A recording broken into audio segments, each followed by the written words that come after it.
Rahul Gandhi Congress party के बड़े नेता, पूर्व अध्यक्ष, गांधी परिवार के चश्मो चिराग और अब तो विपक्ष के नेता भी हैं लोकसभा में। क्यों ऐसा कुछ होता है कि जब देश विरोधी कोई बात होती है, देश विरोधी ताकतें, भारत विरोधी ताकतें जो कुछ करती हैं, राहुल गांधी उनके साथ खड़े नजर आते हैं। बिल्कुल जिम्मेदारी से यह कह रही हूं, सीरीज ऑफ इवेंट्स हैं जिसे आप देखेंगे तो आपको समझ में आएगा, राहुल गांधी इनके साथ खड़े नजर आते हैं। लेकिन अब एक गंभीर आरोप बांग्लादेश के एक पत्रकार ने लगाया है राहुल गांधी पर। क्या राहुल गांधी कुछ ऐसी ही साजिश भारत में भी चाहते हैं? क्या वो चाहते हैं बांग्लादेश की तस्वीर भारत में भी दोहराई जाए? क्यों अभी तक उनकी तरफ से कोई बयान नहीं आया? इस वीडियो में विस्तार से इस पर बात करूंगी। नमस्कार, आप देखना शुरू कर चुके हैं आय ऑन भारत। मैं हूं आपके साथ अर्चना सिंह। आपका बहुत बहुत स्वागत है राष्ट्रपति विद अर्चना सिंह में। बांग्लादेश के पत्रकार हैं सलाउद्दीन शोएब चौधरी, जो ब्लिट्स वहां का अखबार है उसके संपादक हैं।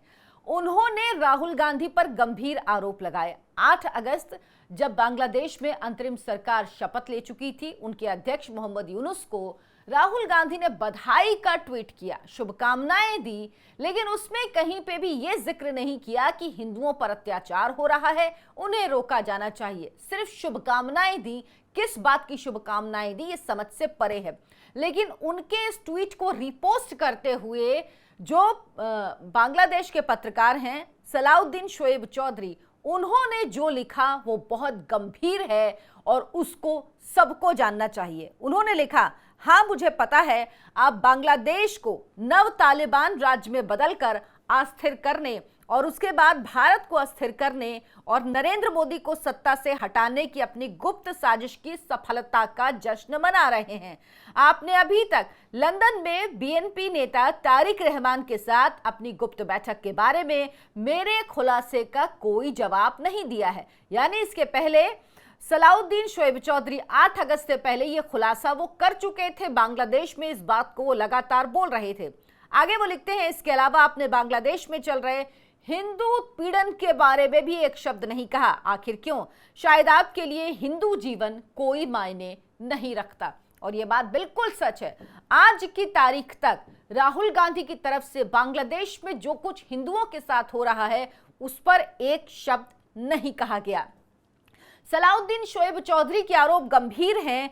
उन्होंने कहा कि लंदन में एक गुप्त बैठक हुई। इस बैठक में राहुल गांधी शामिल हुए। किसके साथ? तारिक रहमान के साथ। तारिक रहमान कौन है? खालिदा जिया, जो वहां की पूर्व प्रधानमंत्री रही हैं, उनका बेटा है और बांग्लादेश नेशनलिस्ट पार्टी बीएनपी, जो खालिदा जिया की पार्टी है, उसका डिप्टी चेयरमैन है। इसके ऊपर तमाम भारत विरोधी आरोप हैं।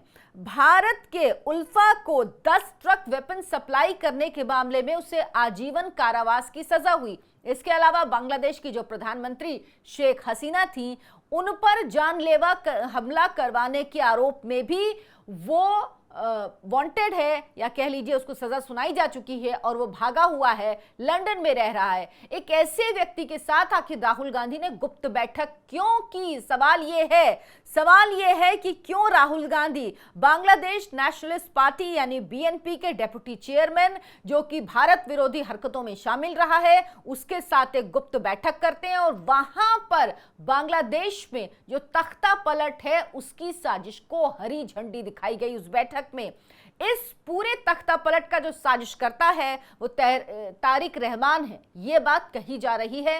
तारिक रहमान ने आईएसआई और सीआईए के लोगों से मीटिंग की थी। उनके साथ इस पूरे प्लान को बनाया गया था कि किस तरह से तख्ता पलट करना है बांग्लादेश में। और सबसे बड़ी बात, जो व्यक्ति तारिक रहमान भारत की आंतरिक सुरक्षा के लिए खतरा है, जो व्यक्ति भारत को तोड़ना चाहता है, आखिर क्यों उसके साथ राहुल गांधी नजर आए? एक चीज और महत्वपूर्ण है, कुछ समय पहले अभी सोशल मीडिया में एक मैप घूम रहा था।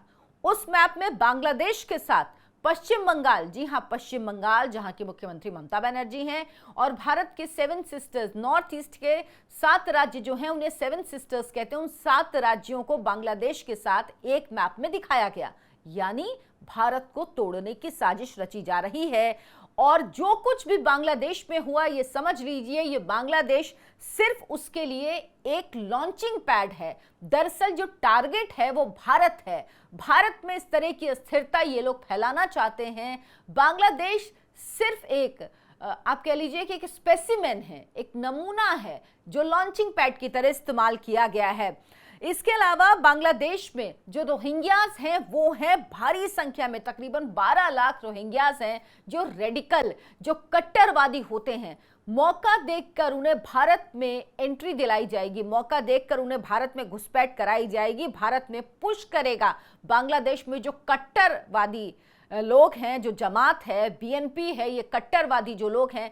क्योंकि अगर ऐसा नहीं होता तो आप एक बात सोचिए, क्यों मुजीबुर रहमान की जो प्रतिमा थी उसको तोड़ा गया और जब तोड़ नहीं पाए तो जेसीबी मंगाकर उसको गिरा दिया गया?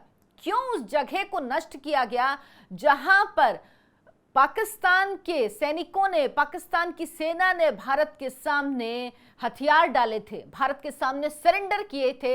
यानी जो आपके मॉन्यूमेंट्स हैं, जो आपकी ऐसी निशानियां हैं, पहचान है, जो आपको अपने राष्ट्र के होने का गौरव दिलाती, उसको नष्ट क्यों कर रहे हैं? कौन इसमें शामिल है? तो जाहिर सी बात है पाकिस्तान के कट्टरपंथी जमात जो इसमें शामिल है वही ये सब चीजें कर रही हैं। लेकिन इन सब से अलग राहुल गांधी क्यों इनके साथ शामिल हैं? दरअसल राहुल गांधी यही अस्थिरता भारत में भी पैदा करना चाहते हैं। राहुल गांधी चाहते हैं भारत भी इसी तरह से अस्थिर हो। इसके लिए राहुल गांधी हर तरह का पैंतरा अपनाते हैं, चाहे वो विदेश में जाकर कहना हो कि भारत का लोकतंत्र खत्म हो गया, चाहे लंदन में तारिक रहमान के साथ गुप्त बैठक हो। और अगर ये खबर झूठी है, अगर ये बात झूठी है, तो क्यों राहुल गांधी की तरफ से एक डिनायल नहीं आया?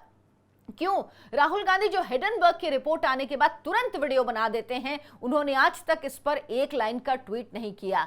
जो बात पाकिस्तानी पत्रकार चौधरी कह रहे हैं वो सही क्यों ना मानी जाए? क्योंकि राहुल गांधी ने वाकई आज तक हिंदुओं को लेकर एक ट्वीट, आज की तारीख तक एक ट्वीट राहुल गांधी की तरफ से नहीं किया गया, नहीं कहा गया कि वहां के हिंदुओं को बचाइए। लेकिन राहुल गांधी ने वहां की अंतरिम सरकार के जो अध्यक्ष बने उन्हें बधाई देने में कोई समय नहीं लगाया, तुरंत उन्हें बधाई दी। राहुल गांधी को वाकई हिंदुओं की चिंता नहीं है, राहुल गांधी वाकई भारत को तोड़ना चाहते हैं कि नहीं, ये राहुल गांधी को जवाब देना होगा और उन्हें बताना होगा कि सलाउद्दीन शोएब चौधरी जो आरोप लगा रहे हैं राहुल गांधी पर वो सही है या नहीं। वो तो दावा कर रहे हैं सलाउद्दीन शोएब चौधरी की राहुल गांधी मेरे आरोपों को डिनाई करके दिखाएं तो मैं सबूत सामने ले आऊंगा। वो कह रहे हैं वो मना करेंगे तो मैं सबूत सामने ले आऊंगा। और यही राहुल गांधी के डर की वजह है, जिस वजह से राहुल गांधी एक शब्द नहीं बोल पा रहे हैं। लेकिन इससे आगे की बात, राहुल गांधी क्यों विदेशी ताकतों, ऐसी ताकतों के साथ खड़े दिखाई देते हैं जो भारत को कमजोर करना चाहते हैं? राहुल गांधी ने हिडनबर्ग की रिपोर्ट पर जो माहौल बनाया वो तो पूरा टाई फिस हो गया। लेकिन राहुल गांधी जी के बारे में आपको पता है कि उन्होंने जो अपने चुनावी हलफनामे में डिक्लेयर की अपनी संपत्ति, उसका 43% या कह लीजिए 45% उन्होंने उस स्टॉक मार्केट में इन्वेस्ट किया हुआ है, जिसमें वो कह रहे थे कि आम लोगों का पैसा डूब जाएगा, आम लोगों का पैसा खत्म हो जाएगा, आम लोग कंगाल हो जाएंगे, भारतीय शेयर बाजार बर्बाद हो जाएगा, गिर जाएगा। उसमें उस व्यक्ति ने अपनी जो एसेट है उनका 45% लगाया हुआ है।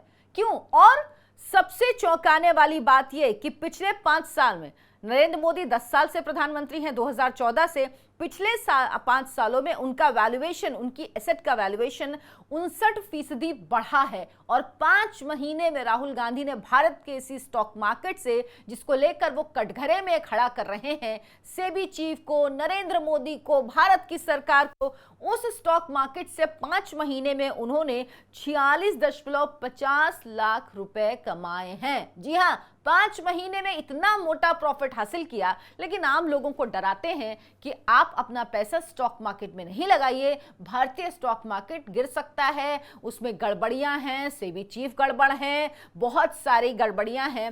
राहुल गांधी हमेशा ये करते रहे। आपको याद होगा राहुल गांधी ने कहा था LIC डूब जाएगी, राहुल गांधी ने कहा था SBI घाटे में, SBI डूब जाएगा। राहुल गांधी ने HAL के बारे में क्या क्या कहा?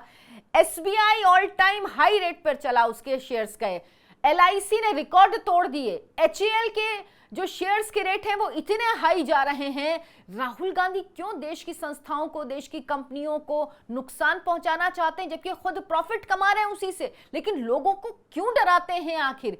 क्यों वो लोगों के मन में भय पैदा करना चाहते हैं? राहुल गांधी से एक सवाल और है कि राहुल गांधी भारत की कंपनियों को तो डुबाना चाहते हैं, उनके बारे में झूठा प्रचार करते हैं।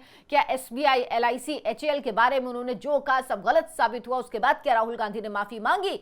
झूठ बोलते हैं, निकल जाते हैं। केजरीवाल की राजनीति अब राहुल गांधी भी कर रहे हैं, हिट एंड रन, बोलो, कहो और भाग लो, यही चीज राहुल गांधी कर रहे हैं। राहुल गांधी क्यों नजर आते हैं यूनियन कार्बाइड, तब राहुल गांधी तो नहीं, कांग्रेस पार्टी क्यों नजर आती है यूनियन कार्बाइड के साथ खड़े हुए, बोफोर्स के साथ खड़े हुए, होवित्जर के साथ खड़े हुए, ऑगस्टा वेस्टलैंड के साथ खड़े हुए, बीबीसी के साथ खड़े हुए, हिडेनबर्ग के साथ खड़े हुए?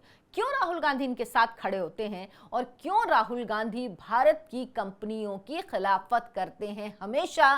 भारत को, चाहे राफेल खरीद हो जिसकी जरूरत भारत को लंबे समय से थी, ये डील होनी थी कांग्रेस की सरकार के समय में लेकिन नहीं हो पाई। उसके बाद नरेंद्र मोदी की सरकार में गवर्नमेंट टू गवर्नमेंट ये डील हुई और उसके बाद राफेल भारत आए। उसके लिए भी राहुल गांधी ने किस तरह का दुष्चक्र रचा।